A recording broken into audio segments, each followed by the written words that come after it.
Hola amigos, bienvenidos a esta clase de estética, la poesía para principiantes. Voy a hablar hoy sobre el concepto de la poesía y la estética dentro del concepto de la guerra. El concepto de la guerra, recordemos que la estética es una rama de la filosofía que estudia la belleza. Y la sombra de la belleza, como todos sabemos, es la fealdad. Y uno de los caracteres de la fealdad es lo monstruoso, y dentro de eso está el horror.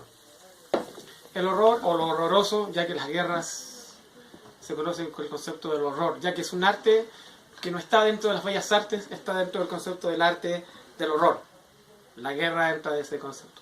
Entendiéndose, claro, desde uno de los primeros tratados de estética que hablan del horror, el de, podemos decir, la poética de Aristóteles, donde él habla sobre la teoría de la intriga en relación a lo que es el drama.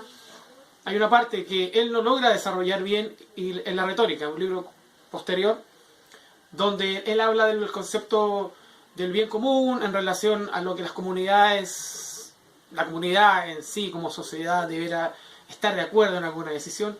No sé por qué, él habla de la piedad y el terror dentro de ese libro. Quizás fue algo que quedó pendiente y lo incluyó ahí.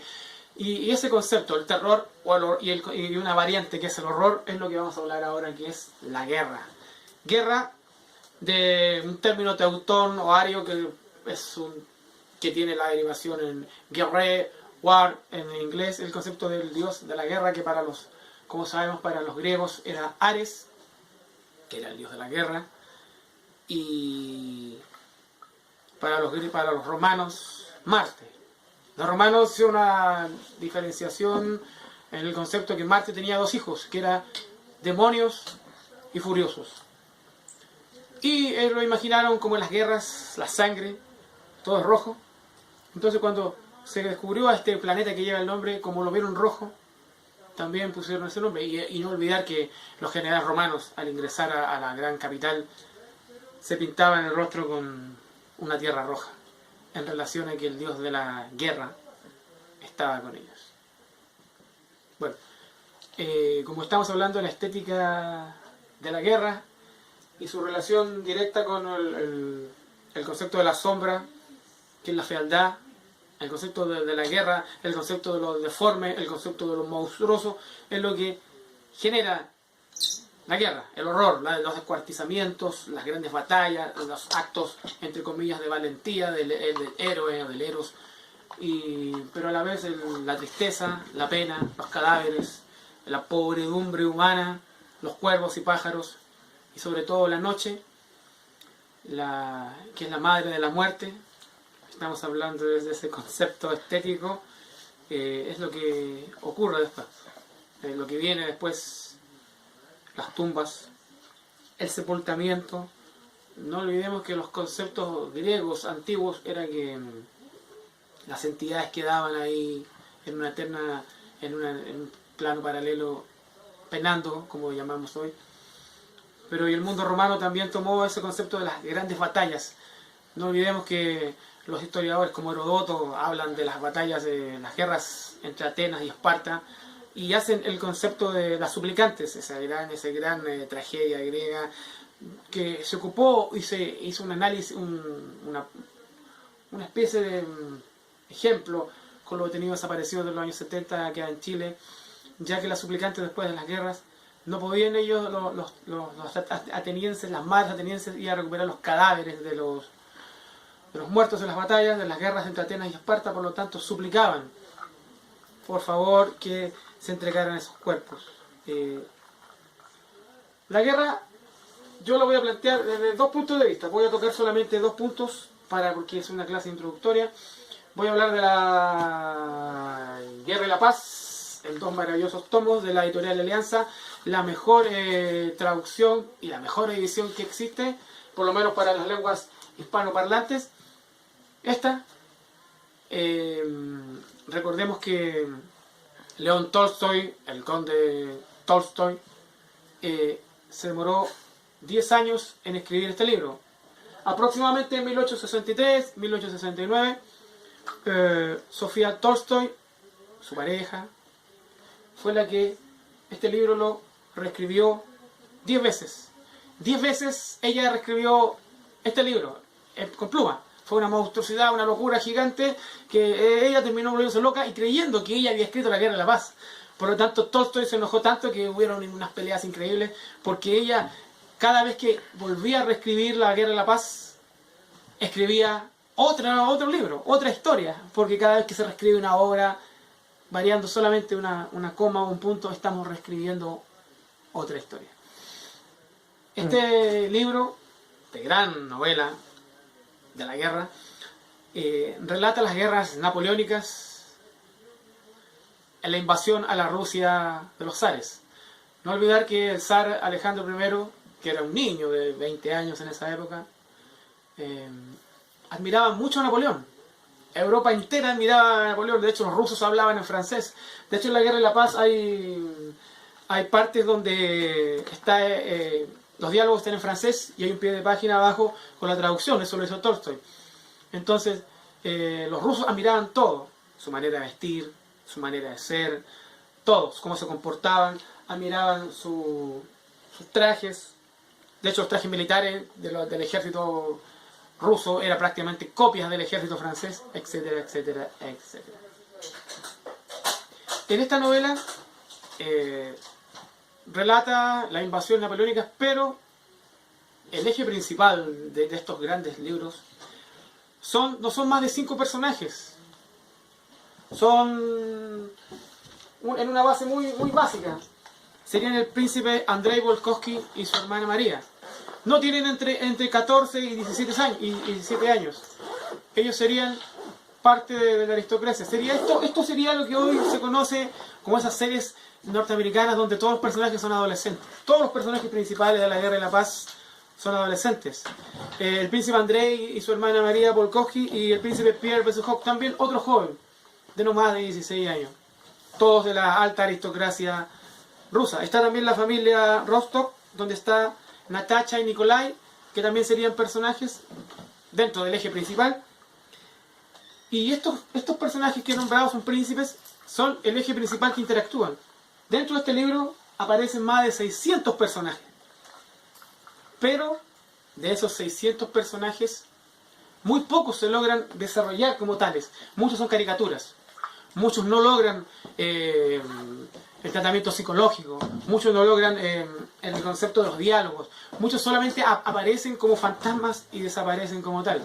Es una novela realista, escrita por Tolstoy, en el sentido de que se habla de un periodo histórico, habla de un personaje que existió, que fue el Napoleón I, habla del zar de Rusia, habla de los problemas políticos internacionales de la época, se hace alusión a las grandes batallas, Borodino, una de ellas, se hace alusión al gran incendio de Moscú, al saqueo de Moscú, se hace alusión a las clases más pobres de campesinos rusos, se hace alusión al gran invierno ruso que azotó al ejército napoleónico, y habla sobre el gran universo humano, lleno de penas, de alegrías, lleno de grandes valores y también de grandes miserias. Eso es la Guerra y la Paz.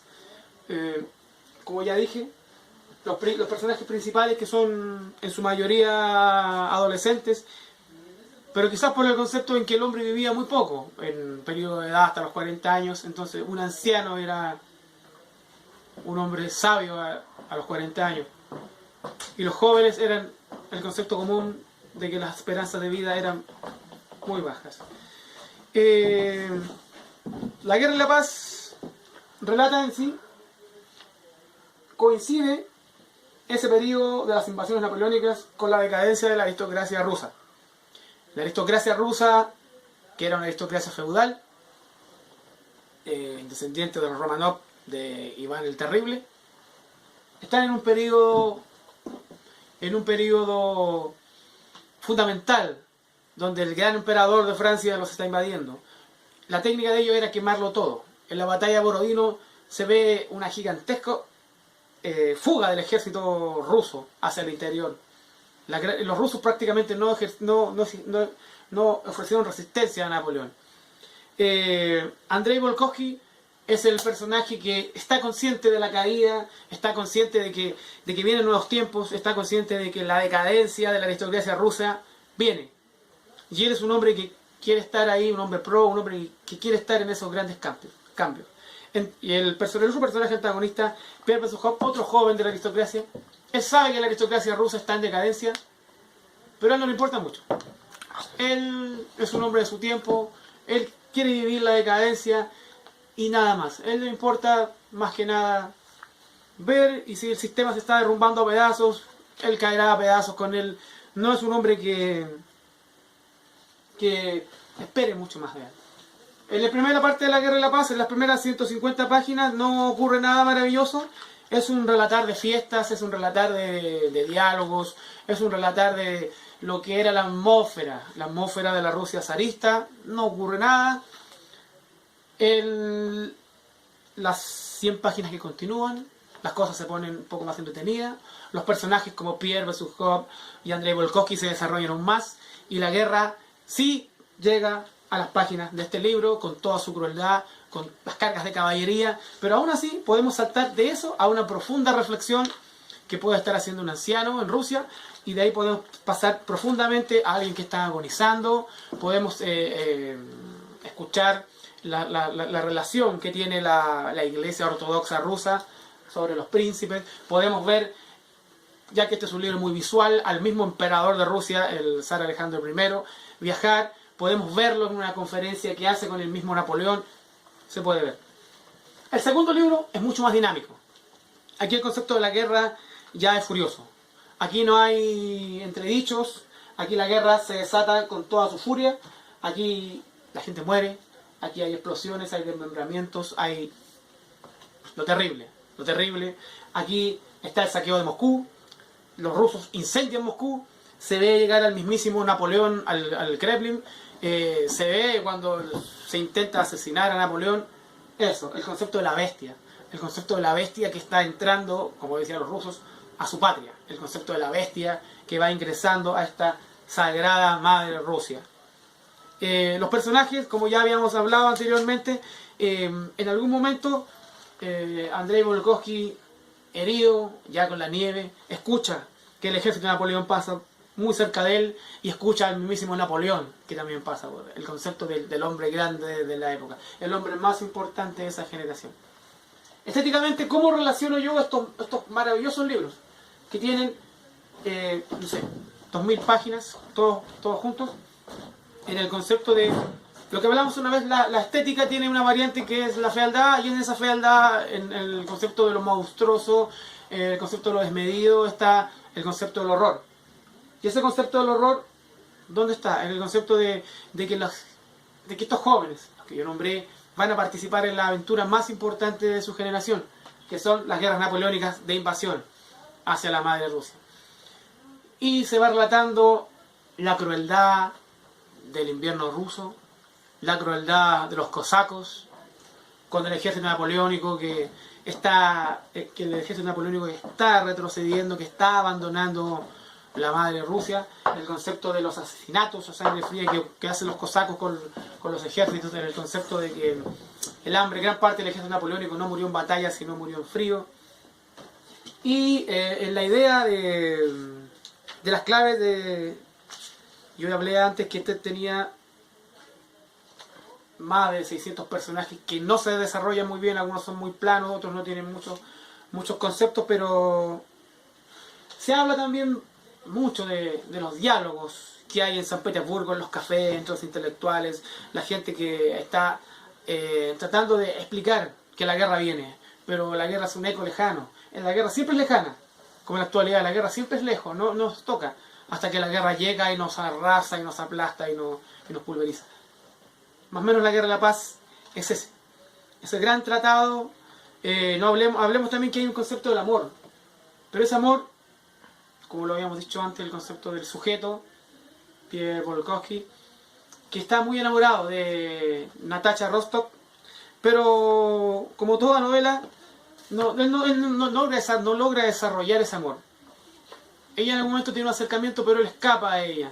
O sea, el lenguaje. Volvemos de nuevo a lo mismo, estamos sujetados a algo, no sé cómo decirte cuánto te amo, cuánto te deseo, pero siempre hay algo. Esa separación que alguna vez hablamos en otra clase, cuando Urano y Gea fue separado y ahora hay una distancia, ya no logro comunicarme contigo. Esa distancia es la guerra. Es la guerra. Esa distancia de ya no verte. ¿No está? ¿No está eso? Urano y Gea. ¿Te acuerdas que te dije que no está? Lo relato entonces brevemente. El concepto de la mitología griega era que Urano está copulando eternamente con Gea, que es la madre de todos, que de ahí deriva geografía. Y su hijo, Cronos, con su voz, cercena el pene de su padre, creando el concepto del espacio. Ya no estamos unidos, estamos separados, ahora debemos comunicarnos. ¿Y cómo nos vamos a comunicar? Hay algo que no puedo decirte. Y en ese intento es donde falla la palabra. Es donde ya, es como la palabra es un artefacto que no tiene ninguna función, es un artefacto que está fuera de contexto. Necesitamos comunicarnos. Los límites del lenguaje son las palabras. Y como las palabras no han logrado explicar, no han logrado decir cuánto te amo o cuánto te odio, en ese momento yo necesito comunicarme contigo. El arte ha nacido en sí porque no hemos sido felices. A grandes rasgos, la mitología griega lo plantea así. Andrei Volkovsky y Natasha Rostock en La Guerra y la Paz lo relatan. Estamos separados ahora. No podemos comunicarnos. Esa gran separación, ¿cómo te digo? Como si yo estoy sujetado a una verdad, que ahora una subjetividad que es la guerra, donde no puedo comunicarme contigo, donde soy un aristócrata ruso, pero estoy en un campo de batalla, donde tú estás en San Petersburgo y no puedo hablar contigo, donde ahora debo enfrentarme al imperio napoleónico que se acerca a mí. ¿Cómo logro decirte con cartas que a lo mejor nunca te llegarán cuánto te amo, cuánto te odio, cuánto te deseo? Eso estoy relatando, y aparte, cuando ella ya le escribe sus cartas y le dice que lo ama, que es en el segundo tomo donde la intensidad y la pasión es mucho más fuerte, no podemos, ya es tarde. Él queda en el campo de batalla, él queda por el frío, él queda por la nieve, él ve el retroceder de el gran ejército napoleónico que va regresando a Francia, y él escucha el trineo del emperador de Francia, que él considera la bestia, que va alejándose, y que todo, a pesar que los franceses están destruidos y van en columnas, siguen gritando ¡Viva el emperador! Creo que ojalá pueda motivarlos, chicos, a los que estén viendo. Es un libro maravilloso. La mejor introducción es de Alianza Editorial, es la mejor traducción que existe. Tiene un prólogo maravilloso de Thierry de Leblanc, que habla perfectamente de lo que es el concepto bibliológico, del concepto de la guerra, el concepto de cómo Tolstoy, cuando llegó el concepto a principios del siglo XX, llegó una máquina de escribir y ya él no tenía que mancharse las manos con tinta, cómo no debía hacer ya 10 reproducciones de La Guerra y la Paz, sino que ya es un libro que es universal en el concepto de la guerra. Aquí voy con el concepto sintéticamente de la guerra. En este periodo se está cumpliendo 100 años de la Primera Guerra Mundial. Este es el otro punto que toco. 100 años de la Primera Guerra Mundial. Y la Primera Guerra Mundial, como sabemos, empezó en el año 1914 con la muerte del archiduque Francisco Fernando en Austria, del Imperio Austrohúngaro. Y tomo referencia a uno de los más grandes poetas que murió en esa época, George Trakl. George Trakl es el creador de La Vanguardia y era un poeta austrohúngaro. A él le tocó, como a todos los de su generación, partir al frente a luchar contra, ya que Austria y Hungría era enemiga directa de los rusos, a la batalla de Broknek. Él fue ayudante de los camilleros y él relata lo terrible que fue esa batalla. George Trakl era uno de los primeros adictos a la cocaína, ya que la cocaína en esa época, 1914, estaba en estado de experimentación, ya que según las teorías de Freud, la cocaína tenía cualidades para abrir, no sé, la mente, el inconsciente, y después se vio que no era así. Se vio que la cocaína más que nada era un narcótico adictivo. George Trakl es un poeta gravitante desde el principio de las primeras vanguardias. Él, según cuentan sus biógrafos, aquí en Chile Rafurcade hablaba mucho de él, Él estaba enamorado de su hermana. Incluso se pensó en una relación incestuosa. Él hablaba mucho en sus poemas sobre las grandes batallas. Y aquí voy a relatar un poema que está traducido por Breno Neto sobre la batalla de Brogne en las trincheras.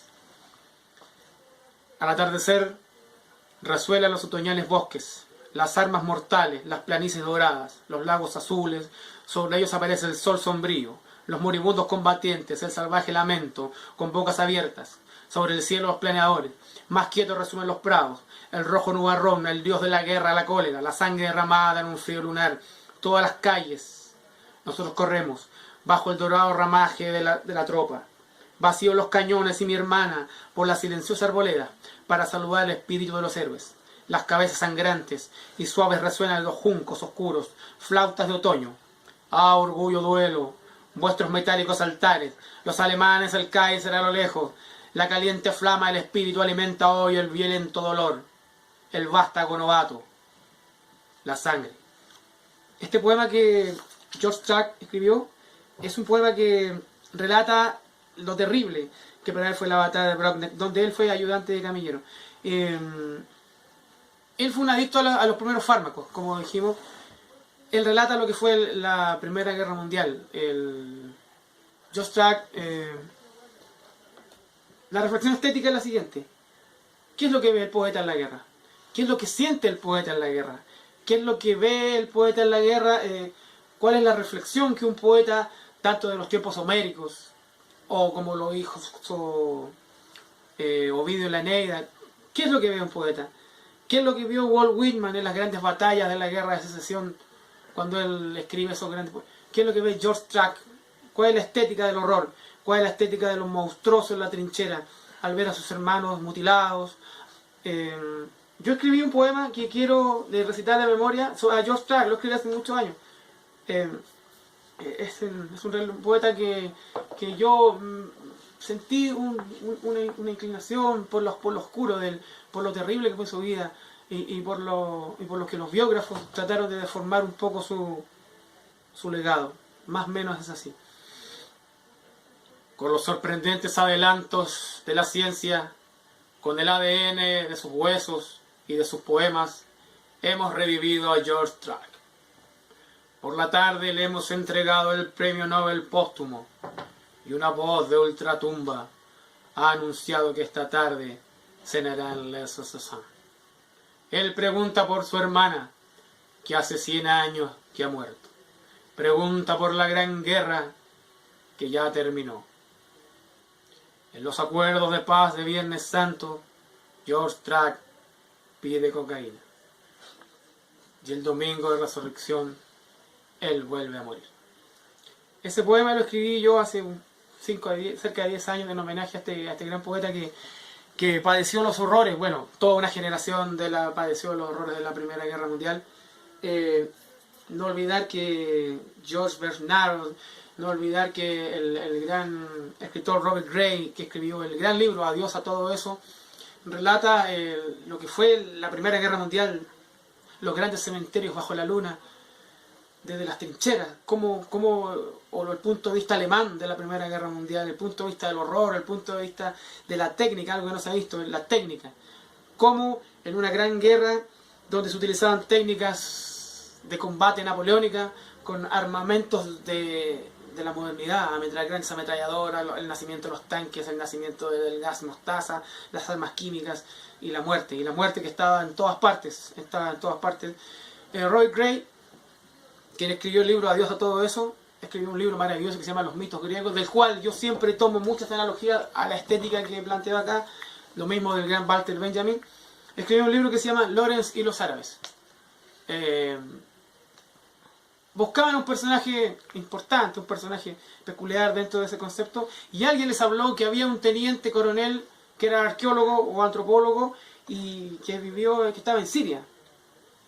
Se tomó como él hizo la rebelión contra el imperio turco otomano y contra el imperio a favor de los saudíes, y él era Tish Lawrence, que fue más conocido después como Lawrence de Arabia por el cine. Él es alguien muy importante dentro del concepto estético. ¿Por qué? ¿Qué hizo este hombre? Aparte que después Peter O'Toole hizo una gran película que ganó muchos Oscars. Él tradujo la Ilíada. Existen varias Ilíadas, aparte de la de Homero, existe la Ilíada de Pope y la Ilíada que tradujo el teniente coronel T.H. Lawrence. Y en esa Ilíada, como es una traducción diferente del griego antiguo, como él era un hombre muy culto, sabía lenguas muertas, había estudiado el sánscrito, había estudiado el griego antiguo, él hizo una Ilíada donde se difiere de las Ilíadas que nosotros conocemos, en donde los Aquiles, en donde los Héctor, en donde los Paris no son tan valientes, no son tan hermosos, sino que son seres de carne y hueso, y que la gran Aquiles que nosotros vemos no es más que un gigante, y que los dioses que vemos no son más que luces que ellos mismos o fenómenos naturales que se han visto. Recomiendo, si es que alguien encuentra por ahí la Ilíada traducida por T.H. Lawrence, que es conocido como Lawrence de Arabia, ese concepto. Robert Gray lo descubrió. Robert Gray lo habló con algunos del principio de lo que era el cine y se convirtió este personaje inglés en un ídolo. De hecho, él ni siquiera entendía por qué después, cuando Lawrence de Arabia era tan famoso, que George Bernard Shaw, el gran dramaturgo inglés que escribió del Pigmalión, hablaba mucho de él, se hizo muy amigo, porque el personaje se había comido al hombre. En el concepto de la guerra, el concepto de la guerra, el concepto de la guerra que es hija de la noche, la oscuridad se había tragado a este oficial inglés, que después terminó muriendo en un accidente. Él vivió acosado después. Él liberó a la dinastía saudí del imperio turco-árabe, el imperio otomano, que también cayó junto con eso, y después todas esas zonas fueron divididas, que aún crean conflictos actuales, porque los ingleses terminaron dividiendo toda la Palestina y entregando después esa Palestina al mundo israelita. Robert Gray, adiós a todo eso, escribió también la gran novela Yo Claudio, que es el emperador romano que viene después de Calígula. El emperador romano que viene después de Calígula es Tío. Yo Claudio, es una gran novela. Claudio era un estético, era un hombre muy dado a la gran cultura y un gran escritor romano. Gran parte de ese periodo está relatado por Claudio, no solamente por Flavio Josefo ni por los grandes historiadores romanos, sino Claudio, emperador de Roma, escribió eso. Y Robert Gray escribió una saga llamada Yo Claudio. Y él, en los mitos griegos, la historia de los mitos griegos, que creo que en una clase anterior yo hablé un poco del concepto de lo que era el héroe. Y él lo decía, que el héroe, el Eros, es hijo del amor, por lo tanto está sepultado, y como es hijo del amor, está esperando un momento para salir de las profundidades. Bueno, ojalá les haya gustado, amigos. Fue hecho con mucho cariño. Gracias.